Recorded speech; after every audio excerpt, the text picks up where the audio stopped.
Durante décadas, havia uma voz no Brasil que não precisava de microfone para encher um estúdio. Um apresentador que dizia o que pensava, quando queria, do jeito que entendia, e que fazia o país inteiro parar para assistir. Não por obrigação, por impossibilidade de ignorar. Mas existe um tipo de grandeza que a televisão constrói com uma mão e desfaz com a outra. E quando esse mecanismo silencioso começa a operar, nem o nome mais reconhecível do auditório consegue detê-lo. O que acontece com um homem que viveu décadas em volume máximo, quando o volume é cortado sem aviso? O que a televisão brasileira faz com seus maiores nomes depois que deixa de precisar deles? E por que o Brasil, que tanto diz valorizar quem é autêntico, esquece tão rápido quem nunca fingiu ser outra coisa? Antes de responder, precisamos voltar no começo. Gilberto Barros não chegou à televisão pela porta principal.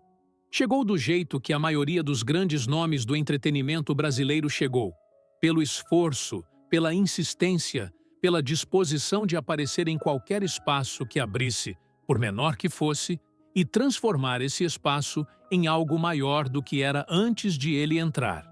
Nascido em São Paulo, Gilberto construiu sua trajetória no rádio antes de encontrar na televisão o palco que definiria sua vida.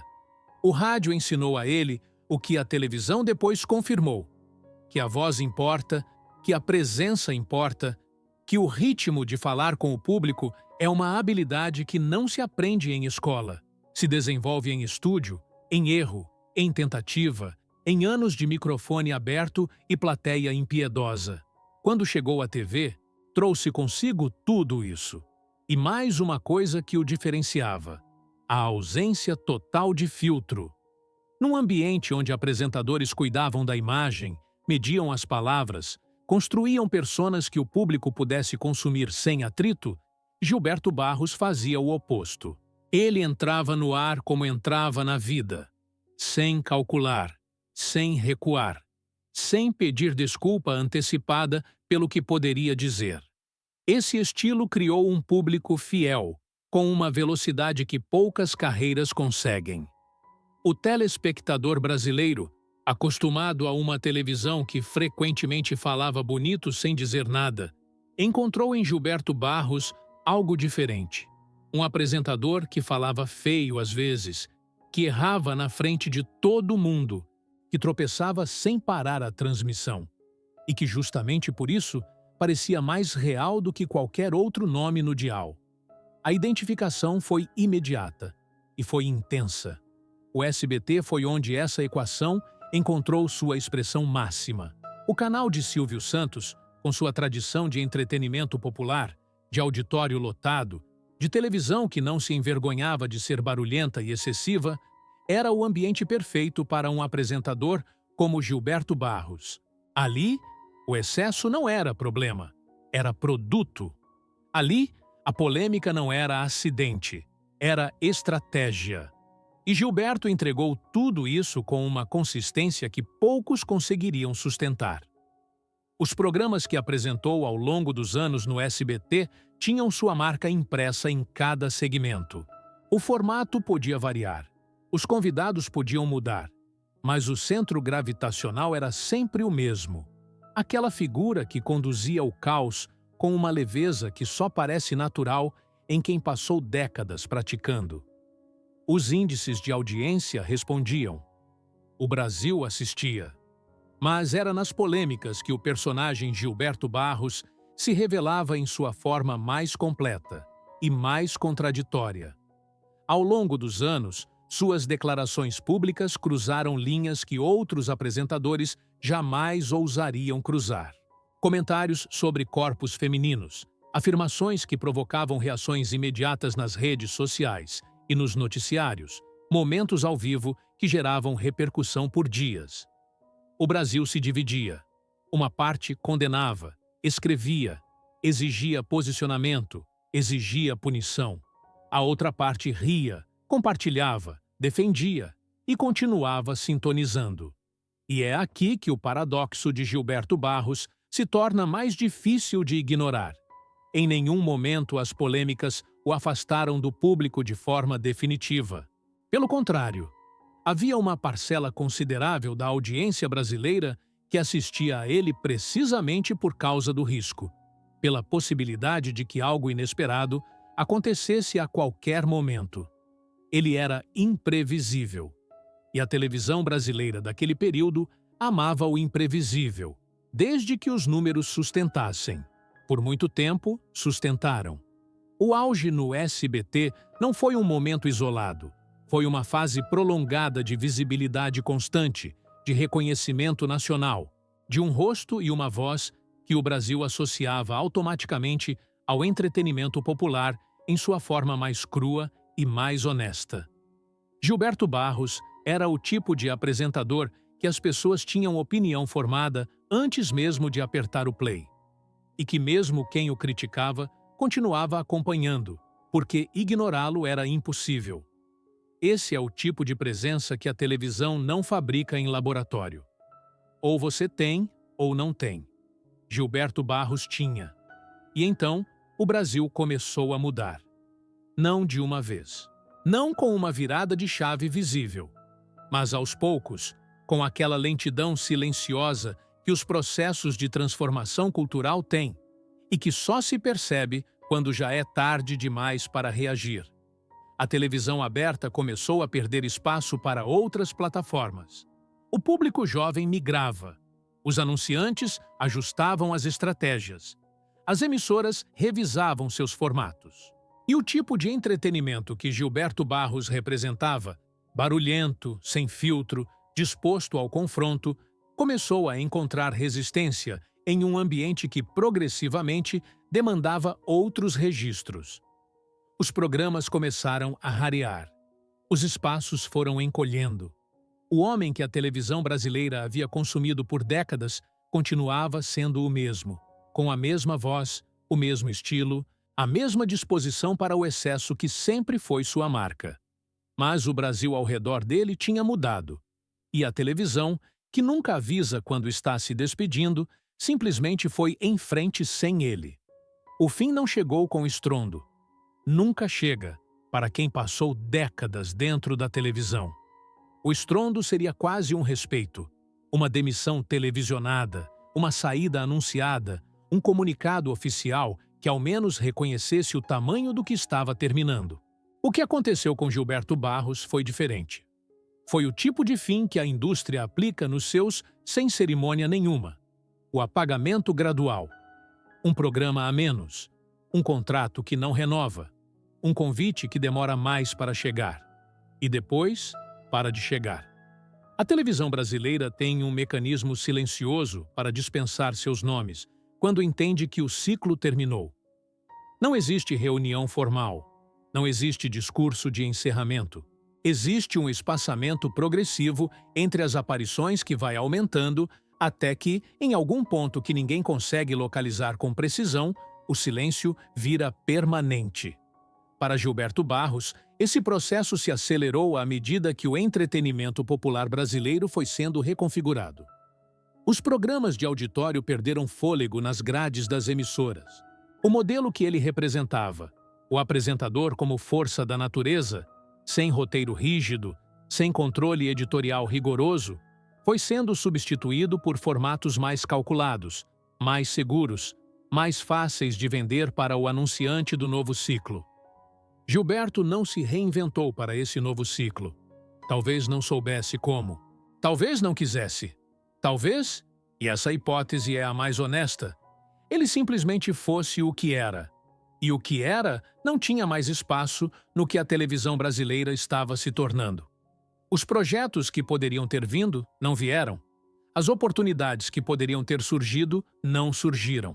E o homem, que durante décadas foi sinônimo de presença televisiva, se viu diante de uma ausência que crescia sem que ele pudesse fazer nada para detê-la. Para quem construiu identidade dentro de uma câmera, o apagamento é uma violência específica. Não tem cicatriz visível, mas deixa marca. O que veio depois foi público e foi duro. Gilberto Barros falou abertamente sobre sua situação financeira em diferentes momentos, com a mesma franqueza que sempre caracterizou sua relação com o microfone. Não foi uma confissão arrancada a contragosto. Foi ele mesmo, diante das câmeras que ainda o recebiam eventualmente, descrevendo uma realidade que contrastava de forma brutal com tudo que sua trajetória havia prometido. A falência. A palavra é pesada em qualquer contexto. Para um homem que viveu décadas no registro do excesso, que ocupou os maiores auditórios, que teve seu nome nos créditos de programas que moviam audiências nacionais, que existiu em um volume que poucos conseguiriam sustentar, a palavra tem um peso específico que vai além do financeiro. Porque o colapso financeiro não é apenas sobre dinheiro. É sobre o que o dinheiro sustentava.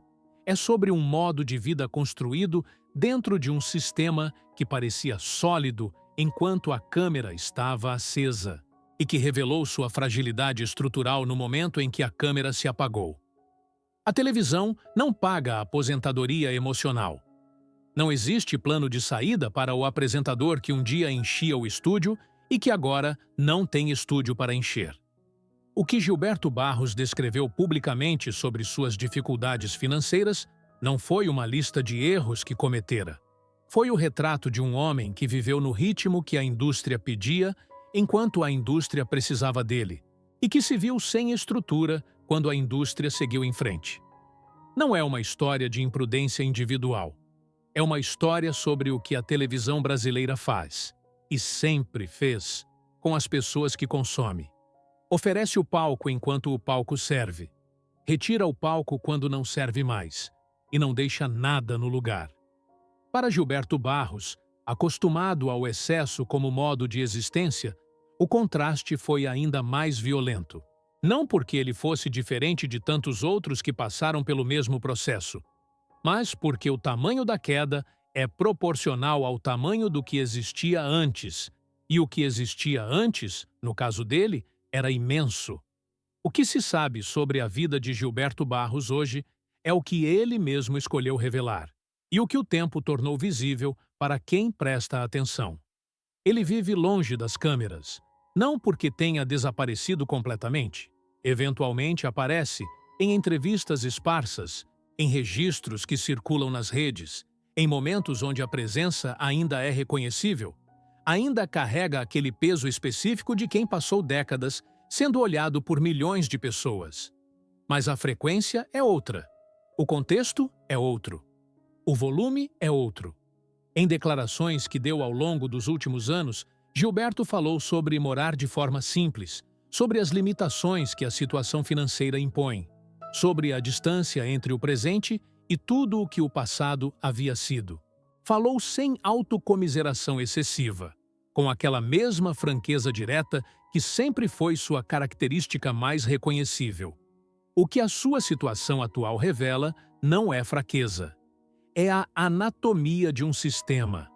A televisão brasileira criou figuras enormes, apresentadores que se tornaram mais do que profissionais, que viraram personagens nacionais, que habitavam o imaginário coletivo de um país inteiro, e criou essas figuras sem oferecer nenhuma estrutura de suporte para o momento em que o ciclo encerrasse. Sem plano de carreira pós-câmera, sem preparação para a transição, sem reconhecimento de que a identidade construída sob holofote não se transfere automaticamente para a vida fora deles. Gilberto Barros existia em volume máximo. Hoje existe em silêncio. E o silêncio, para quem passou a vida inteira no barulho, tem uma textura que nenhuma câmera consegue capturar e que nenhum roteiro de auditório jamais ensinou a suportar. O homem que o Brasil conhecia era uma força da natureza dentro de um estúdio. O homem que existe hoje é alguém que aprendeu, da forma mais difícil possível, o que acontece quando a natureza da televisão segue seu curso, e segue sempre, sem olhar para trás. Existe uma ilusão específica que a televisão vende para quem está dentro dela. Não é a ilusão da fama. Essa, qualquer um que pensa com clareza consegue identificar como temporária. É uma ilusão mais profunda, mais difícil de nomear. A ilusão de que a presença equivale à permanência, que ocupar aquele espaço com tanta força, durante tanto tempo, de forma tão inegável, cria algum tipo de proteção contra o apagamento. Gilberto Barros acreditou nisso, não porque fosse ingênuo, mas porque a televisão é muito boa em fazer seus melhores funcionários acreditarem que são insubstituíveis, até o momento em que ela prova, sem cerimônia, que não são. O que a trajetória dele revela não é sobre um homem que errou, é sobre um sistema que consome. A televisão brasileira construiu durante décadas uma indústria de personalidades, apresentadores que se tornaram marcas, que carregavam audiências inteiras nas costas, que eram o produto tanto quanto o programa que conduziam. E essa indústria nunca desenvolveu, em nenhum momento da sua história, uma forma honesta de encerrar esses contratos humanos. O apresentador serve enquanto serve. Quando para de servir, o sistema segue. Gilberto Barros não é caso isolado. É o mais visível de uma longa lista de nomes que a televisão brasileira ergueu e depois deixou para trás, sem manual de instruções, para o que vem depois. O que torna a história dele particular não é a queda em si. É o tamanho do contraste entre o que ele foi e o silêncio que veio no lugar. Esse contraste diz algo sobre o Brasil também. Sobre um país que ama seus personagens enquanto eles entregam o espetáculo, e que muda o canal com a mesma facilidade com que mudava o dial quando o espetáculo acabou. Mas há algo que precisa ser dito com precisão, antes que este vídeo termine. Gilberto Barros não é vítima no sentido que a palavra costuma implicar. Alguém que não teve escolha, que foi destruído por forças completamente além do seu controle. Ele fez escolhas. Viveu de um jeito que era o jeito dele, com os excessos que sempre foram parte do que o tornava quem era. Não existe versão da história onde esses elementos desaparecem. Mas existe uma diferença entre reconhecer as escolhas de um homem e atribuir a ele toda a responsabilidade por um sistema que foi projetado para extrair sem devolver. Os dois podem ser verdade ao mesmo tempo, e provavelmente são. O que fica, quando tudo é dito, não é a imagem do apresentador polêmico. Não é a lista de declarações que geraram manchete. Não é o catálogo de programas. Não é o volume que ele ocupava quando estava no auge de tudo que construiu. O que fica é a imagem de um homem que existiu de verdade dentro de um palco, que não fingiu, que não moderou, que não calculou o que o público queria ouvir para depois entregar uma versão segura disso. Gilberto Barros foi real. Ruidosamente, inconfortavelmente, imperfeitamente real. E o Brasil, que tanto diz que quer autenticidade, o esqueceu rápido demais. Talvez porque a autenticidade seja fácil de admirar em retrospecto e difícil de sustentar quando está na sua frente, sem filtro, pedindo que você preste atenção. Talvez porque seja mais simples trocar de canal do que lidar com um homem que não sabe ser outra coisa senão o que é. Talvez porque a televisão nos ensinou, ao longo de décadas, que tudo tem duração de programa, inclusive as pessoas. Gilberto Barros ainda existe, longe das câmeras que um dia pareciam não conseguir funcionar sem ele, mais silencioso do que o Brasil jamais o viu, carregando o peso de uma trajetória que foi grande demais para caber em qualquer lugar depois que o estúdio fechou. O Brasil seguiu em frente. Ele ficou. E isso, por si só, já diz tudo sobre quem realmente pagou o preço dessa história.